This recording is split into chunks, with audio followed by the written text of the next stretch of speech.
我話俾你聽，我真係個身有毒㗎，啊邊個埋你就會中毒㗎。我而家話俾你聽，千祈唔好行埋你啊！唉，因為咁我咧，你中咗毒啦已經，中毒太深啲啦，冇得救啦，病入膏肓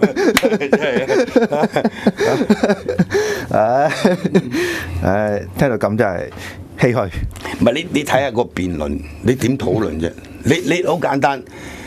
即係以你黃之鋒啊，即係都口舌辯給，啊講嘢都好清楚。你撞到呢個做得你媽咪嘅陳正深係嘛？關你撚事啊！咁你咪即係企咗喺度咧，係嘛？你乳臭未乾，鳩毛都未出齊，哇！不如咁飆兩句呢啲嚟，一企撚咗喺度噶嘛，係咪先？係咪？哇！呢啲人會咁樣噶嘛？咁你點辯論啫？仲喺度講雙普選提名委員會，屌你乜個僆仔！你乳臭未乾，屌你我做得你阿媽生得你出。係咪關你撚事啊？咁啊，俾啲心機讀書啦，衰仔咁。哇，咁你咪企咗喺度啊？話你係準備同佢講道理嘅喎，係咪？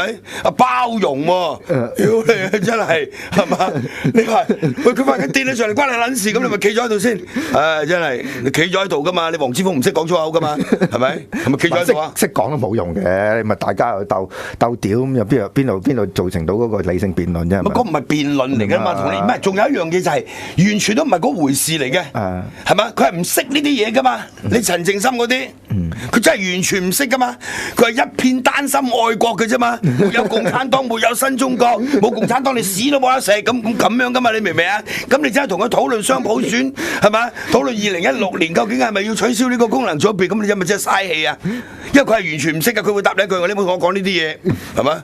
共產黨話得就得噶啦，共產黨話唔得嘅，即係咩都唔得噶啦，係嘛？嗱，共產黨養活13億5千萬人，你黃之鋒養你自己都未得，係嘛？喂，呢啲歪理啊！屌你點同佢辯論啊？唔係喎，我發覺你講下陳仲深啲嘢好過陳正深喎。我真係可以教佢嘅，唔係嗰啲思路係咁樣噶嘛？你明唔明？嗰啲思路係咁啊，係嘛？屌，共產黨養活13億5千萬人，呢個最偉大嘅貢獻嚟嘅，歷史上從來冇嘅，係咪？你同黃之鋒自己都未養得掂，你咪要求靠你老豆老母養你啊？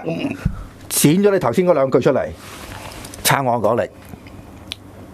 哇！錢咗出嚟就話我撐愛港力㗎啦，好撚大鑊㗎呢個係，你知唔知啊？好大鑊㗎啦！屌你啫，我就同阿任永強結拜㗎啦，係嘛？撐愛港力㗎啦，你知唔知啊？愛港力個幕後即係呢個咩㗎啦，係嘛？即係咁樣㗎啦會。